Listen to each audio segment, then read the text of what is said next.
Hi everyone, this is Tanishka. Yeah, look, this is a pretty out there message to be relaying, but yeah, it's time. So I had my first, what would you say, encounter with our stellar friends, Nanu Nanu. You might know them as ETs, extraterrestrials. I prefer star beings, you know, star tribes. Certainly not aliens. What a horrible term to call anybody. It's like you don't welcome someone to the country and go, hello, alien, come on in. So, yeah, what that looked like for me, and it wasn't, you know, what we kind of expect with Hollywood, you know, I'm out in a foggy forest late at night and a big ship lands. No. For me, it happened when I was in a trance state. So no drugs, no plant medicines, no alcohol, no substances. But I go into trance state through shamanic dance. So the first time this happened for me, I was 26. So over 20 years ago. And yeah, I got ridden so hard by spirit. I literally danced all night and then just threw up and threw up. You know, I was purging all the detoxing that my body needed to do on all levels. And ever since then, whenever I've danced, I dance with my eyes closed and I get taken into interdimensional journeys. So I was doing 5 rhythms. This is a month ago here in Ubud. And how this encounter started was I was dancing and I saw about 100 whales swimming towards me. And whale is one of my totems. It's the totem animal for my sacral. So then I ended up sinking into the ocean and going fetal within the belly of a whale. And then I sank down through the ocean floor into like the eternal crypt of bones and skulls, and I was screaming out, silent screaming to all of eternity, you know, calling in the brothers, because I know it's time to work with the men, you know, and calling in that support from the Lemurian sacred warriors. And then all this grief came up, and it was massive. So I'm, you know, sobbing my guts out. And then these beings descended. Now they were very elongated, very sort of a bluish white. My knowing was they were Pleiadians, and I've always had a connection with the Pleiadians even though I hadn't had any direct encounter. There were about 10 of them, and they descended down around me in a circle, and they placed their hands on me and gave me healing energy, and it just absolutely overwhelmed my heart with love. You know, I was just crying with feeling this energy from them. And then I looked around, still with my eyes closed, and there's about 100 of them. And like in the film Avatar, they've got their left hand on the left shoulder of the being in front of them in concentric circles, and they're sending this bluish white light, this healing energy into my heart. And the ones that are closest to me are putting me in this, it's like a sarcophagus, you know, but it's holographic. And the information which I'm receiving telepathically is this is diamond energy. And it's to distill the healing energy for after the healing. So that was that. I journaled it afterwards. And you know, I've been walking this path for 22 years, and I know the difference between a visualization and an experience, you know, and this was a direct experience. These beings, they operate on a different dimension to us. So it's like, you know, with the fae, the fairies, the devic realm, we'll often perceive them as shadow because they're not vibrating at the same rate as us. They're 2-dimensional, whereas we're 3-dimensional. So, but when we naturally turn to get a better look and see them, because our retina is only used to seeing three-dimensional objects, we can't see anything. It's like, oh, well, there's nothing there, but we sense them, okay, in our peripheral, which can pick up the more subtle energies. So my knowing is these beings are six-dimensional and higher. So I had that experience, and then I was asked to host a ritual ceremony here in Ubud, specifically to welcome in our neighbouring galactic neighbours, to help dissipate people's fear. And, you know, ultimately we are galactic citizens, and we have been brought up to fear them. Even the word aliens is a negative connotation, and the irony is that, you know, we are occupied. Yeah, they've been here for a long time, working with the shadow government, and, you know, those that even settled and created our species, the Anunnaki, back in ancient Sumeria, which was, you know, far ahead of any other civilization on the planet at that time. And it was because, you know, the tablets of ancient Mesopotamia outline it very, very clearly that these giants came. I mean, you know, when we look at Easter Island or the ancient statues, they were the real height of these gods, of these beings that descended and showed people how to do agriculture and how to write. You know, this was a quantum leap forward in our evolution, and it's because what they did was they seeded the DNA of the Homo erectus. So, you know, ape man, for want of a better word, with their own star-seeded DNA to create the Homo sapiens. So the being who has the ability to self-actualize, to become self-aware. You know, this is the whole Adam and Eve, you know. And so, you know, they were called Adamu, which means man. And so, you know, we are a hybrid. That's what we are. And my knowing is that the different races that we have here on Earth have been seeded by different star races. So, you know, we've been dumbed down. It was said that originally we were created to be a slave race, to mine for gold, because that's what the Anunnaki needed to stabilize the atmosphere on their planet. But, you know, over thousands of years, we became more, what's the word, more evolved. And some even mated with, you know, the Homo sapiens, with our race. And this created a new race called the Nephilim. You can Google this, yeah. So just, you know, be discerning. There's a lot of disinformation deliberately put out there, again, to disseminate fear. So whenever you're looking at info online, just attune to what feels true, what sits right for me, because our body is the barometer of truth. We feel truth in our plasma, in our bone marrow, in our inner knowing, yeah?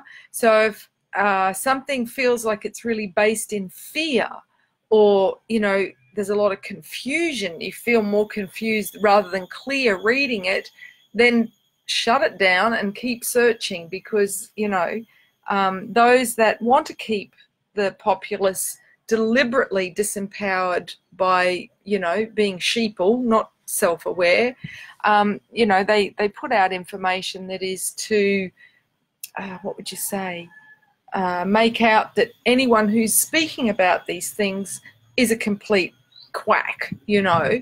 And exoteric science, which is the physical science community, has been completely bought by, you know, those who are wielding the power. And so, you know, we are in a time of remembering through our subtle senses, through the esoteric sciences, what is true. And our history here on Earth, what was taught to us in school, is an aberration. You know, it's a complete red herring to throw us off the track.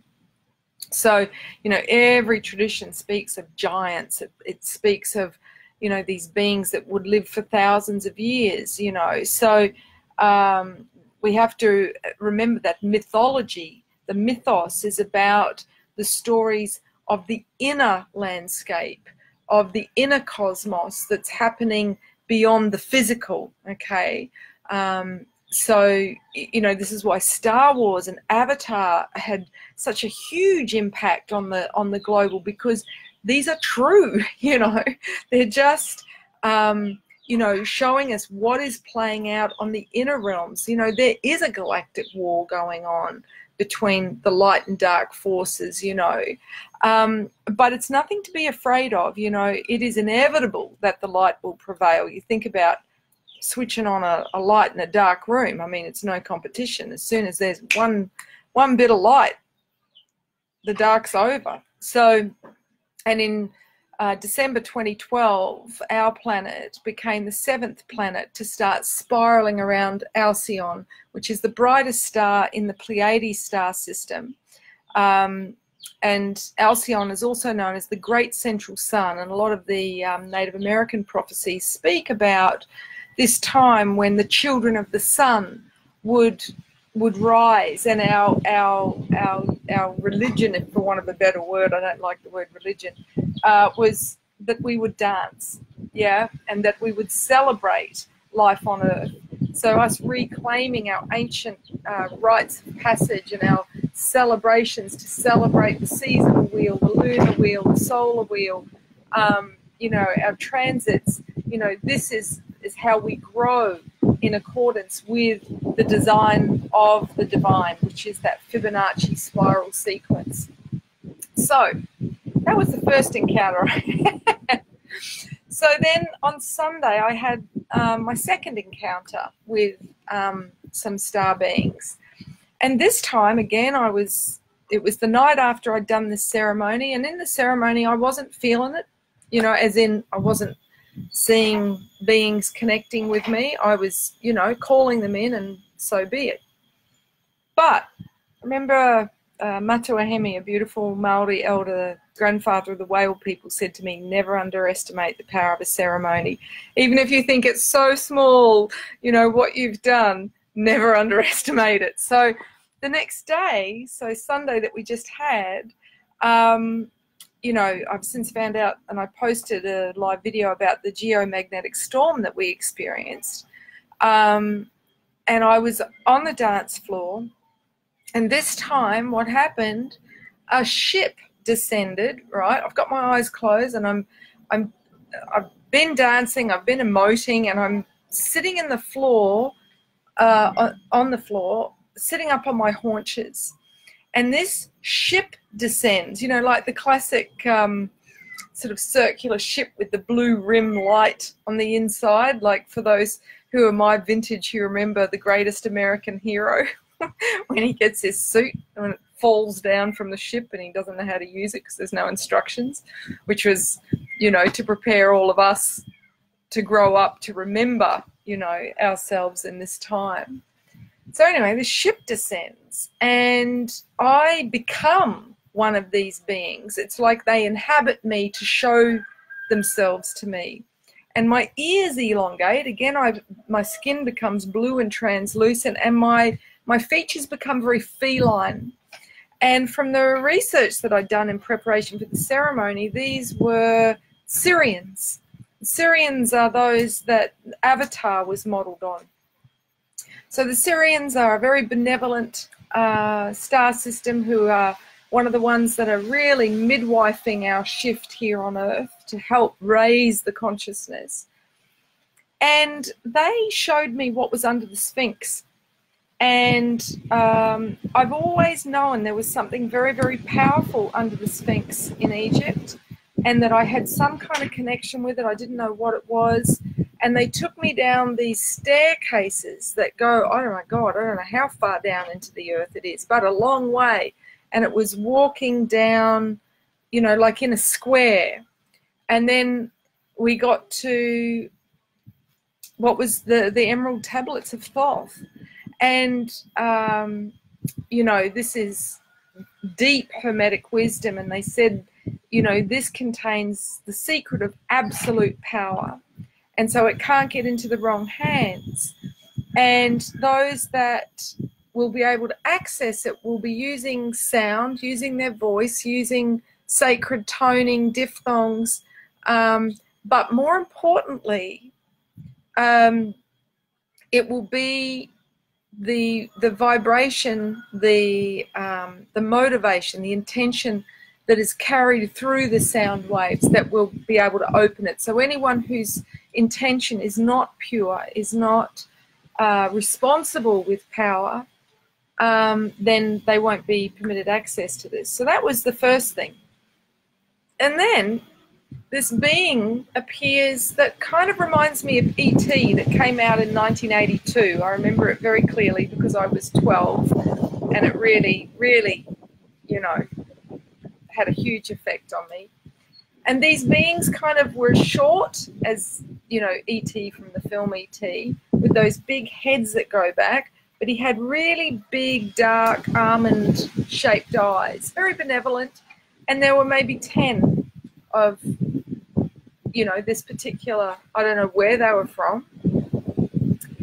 And he just humbly asks me if I will join with the Galactic Federation. And I'm humbled. I'm like, of course. And yeah, I kind of left it at that. I did say no implants, thanks, you know. And then that was it. They took off. And, you know, I spoke about it to a girlfriend afterwards. I recorded it as a voice memo so that, you know, I wouldn't forget it. But there was the message that he gave me before he took off. And this is the reason for this video. So what he said was this, and this was after I'd put out the seminar about how to navigate your downward spirals, okay, to be able to face your shadow, which is your core belief, your greatest fear about yourself and about existence. And he said to me that, you know, this is telepathically, that we need as many people here on the Earth star, on the Earth planet, to own their shadow, to face their shadow, to embrace their shadow, and in doing that, bring the light of understanding, the light of love to it, okay? Because we're all fractals of Gaia, of our mother planet. And the more people who do that, if we get to 51%, okay, which is, you know, like the 100th monkey, the tipping point, then Nibiru will not have the same potentially disastrous impact that it could. Now, for those who aren't familiar with Nibiru, Nibiru is known as the 9th planet. NASA did actually acknowledge its existence last year. Until then, they'd, you know, been, yeah, denying it. But they, you know, have finally admitted it. And there's so many, you know, YouTube clips of people showing footage of the second sun. You know, it is returning. It's part of our solar system. It just has such a huge elliptic orbit that I can't remember the amount of years it takes to come back near Earth. It doesn't always come back, you know, so that it's really, really close. But when we had the flood and all the sort of, what would you, oh God, I'm not, the geology that from that era shows that, you know, yes, there were huge storms for 7 days and the Earth was covered in water. But it is returning, okay, and we're due for Nibiru to return. This second sun is also known as the destroyer. So it's not for us to go, you know, running, screaming to the hills or anything like that, because reality is fluid, okay? We are all part of the dreaming, part of creating our subjective reality. And so what happens in our future is dependent on the expectation and the choice that we make in the present, moment to moment. So we all have this incredible power right now to change the trajectory. And as I said, we are in this beautiful spiral upward into the photon belt For those that want more of an explanation on that, you can see the Pleiadian Agenda, a book that came out about 20 years ago by the Mayan elder and astrologer Barbara Hanclough, which really describes it in simple layman's terms. But what it means is that we're on this ascension. We are spiraling up into this huge, the photons are particles of light. So we are being bathed in light, and that is bringing up the shadow. Yeah, we can see the shadow. We can see the covert activities of the tyrannical leaders and you know, even awareness of the secret societies and the shadow government. Our kids are now discussing them. You know, it's become so transparent because all this light, it's like shining a flashlight or a torch onto what was hidden. And it's only when things are hidden that they have covert power. Once we bring the light to them and we simply acknowledge them, they don't have any more power over us, okay? So it's so important that we stay centered in our hearts, that we stay balanced, and understand that we have the power. The people have the power. This is the Aquarian age. There's way more of us than there is of them. But it's been anchored into our sort of reptilian brain, if you will, or, you know, when we were first seeded, that the gods that created us were all powerful and we were nothing compared to them. But hey, we've caught up, you know, we are evolving. So that program, we need to, it's obsolete, you know, we need to acknowledge that we are self-actualizing. We are acknowledging our origins, which is that we are both divine and animal or human, okay?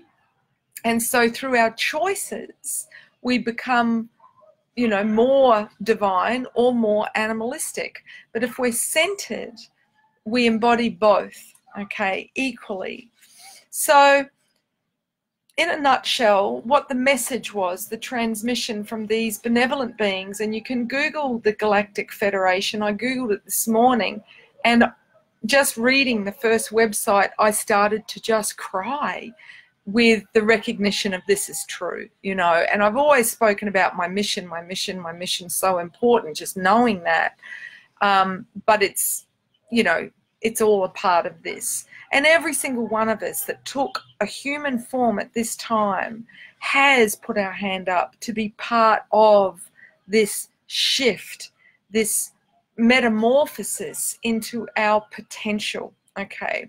So we all have a mission, and in order to realize our mission, we simply have to attune to what is my heart telling me to do moment to moment, and heal the shadow, you know, what we're not happy about in our lives, rather than just self-medicate and keep doing Groundhog Day, you know. So the message was, the more of us that own our shadow and transmute that into the light, when we reach 51%, and, you know, this number of people that are embracing, you know, self-growth and yoga and health, you know, it is growing exponentially by the day. We will literally beam a light out into the cosmos from our planet that acts as a force field, okay? It literally propels and changes the trajectory of Nibiru, this second sun that is coming back towards us.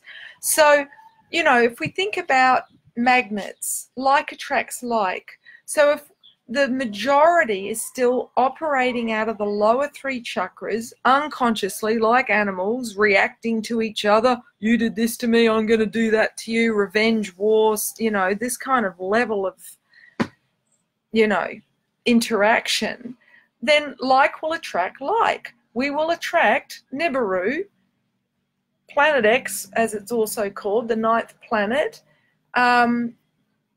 If we are destroying ourselves, then boom, we attract a catalyst. However, that is not going to happen, but it just gives us the inspiration to go, I have the power of one to make a difference.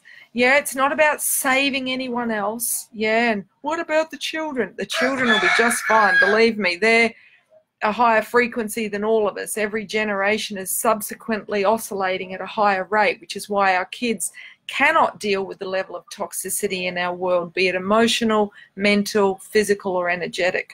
So we have to transmute the toxicity, and we do that by revealing the truth, by getting the lies out, by dispelling the illusions, whether that's you've had sexual abuse in your family and you're the whistleblower, or whether you're the whistleblower at work. You know, this is about us all playing our part, offering up our jigsaw piece to transmute the dark into the light, so that, and there are many prophecies about this being the golden age of light, and you know, us fulfilling the whirling rainbow prophecy, which I've spoken about before, all colours and creeds coming together to turn the world back to green, and creating harmony.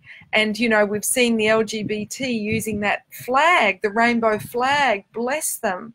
You know, they are working towards that end, that vision. But the rainbow flag is for all of us, yeah, including our stellar friends that are here amongst us. You know, the Arcturians are the ones that are putting the crop circles specifically along the main meridians that carry the consciousness of sacred feminine masculine around the globe, and where they cross is where they're putting those crop circles as sacred art mandalas to literally, as keys, open the consciousness, you know. So others are working through film, through Hollywood, you know, with films, like I said, like Star Wars and Avatar, to wake us up to, oh, there's a bigger game going on. It's not just, you know, I eat my breakfast, I go to work. No, you know, believe me, if people knew the truth, they wouldn't want to do drugs. They wouldn't be bored. You know, it's like reality is really interesting. And, you know, we have all these people watching sci-fi. It's like, this is actually the reality. So we're opening up to the fact that we are multi-dimensional beings. This is why I encourage people to open the chakras by awakening the Kundalini. And by doing that, that's how we open what was once called the 7 eyes of God. Yeah. So being able to see and perceive this multi-dimensional reality, to perceive beings such as the fairy, the fae, the devic beings of the 2nd dimension, or the 6th dimensional star beings that I was speaking about. You know, life becomes very interesting, and we don't need even plant medicines. You know, one of the messages I got in that dance was I'm not to use them. I'm just too sensitive, and I don't need to use them. For those that are really trapped in the rational mind, then these can be a wonderful tool to open. But we're not meant to use them and use them and use them and use them and use them. Yeah. You know, there are even micro doses that people you can Google that online. So if you're interested in plant medicines and you're, you know, concerned you don't want to experience, psychosis, then check out microdosing, which is kind of like using homeopathic remedies, which can gently help to open the upper chakras. But also Kundalini practices like, you know, awakening those serpents, the Anunnaki that, you know, did come to ancient Sumeria, and then out of that grew, you know, the ancient Egyptian society. You know, they honored the serpent, they honored Kundalini. They didn't have universities. You just simply awakened your Kundalini, and then you had access to the quantum field to download knowing. You download truth through the higher mind. And to the 10% rational mind that just operates in the solar plexus, this is too much for it to comprehend. So it will often, you know, try to minimize anyone that speaks about things that are beyond their comprehension. So, you know, we're likely to get some comments on here from people going, wow, she's wacko. But, you know, no need to jump on the bandwagon and have a go at them. They're just telegraphing the limited thinking that they're operating in, which is just the 10% rational mind. They haven't opened up the higher mind, which is, you know, when we open up the upper energy centers and the crown, which is where the intuition can come through. And intuition, you know, the great thinkers like Einstein, you know, they were using intuition, like Tesla. So yeah, still got places at my Rainbow Bridge retreat. They are filling up. So if you'd like to come and awaken the chakras by activating your Kundalini with me, yeah, come to Bali. We start December 9. You can get the info on my website, themoonwoman.com. And yeah, look, dare to share your experiences here. This is a safe place. My page, you know, we moderate it. If anyone is abusive, they are gone, they're blocked, so that you can speak freely. I feel that it's very, very significant that this information is coming through when we have Uranus in Taurus, which is about acknowledging that, you know, the galactic, the unusual, the unexpected, the downloads, the transmissions are wanting to come through to Earth. We have all this support for us, but we just need to get beyond our limited thinking and our fear to be able to accept the help of these benevolent, evolved races that are trying to free us from the tyranny of those that have subjugated us and oppressed the people for so long.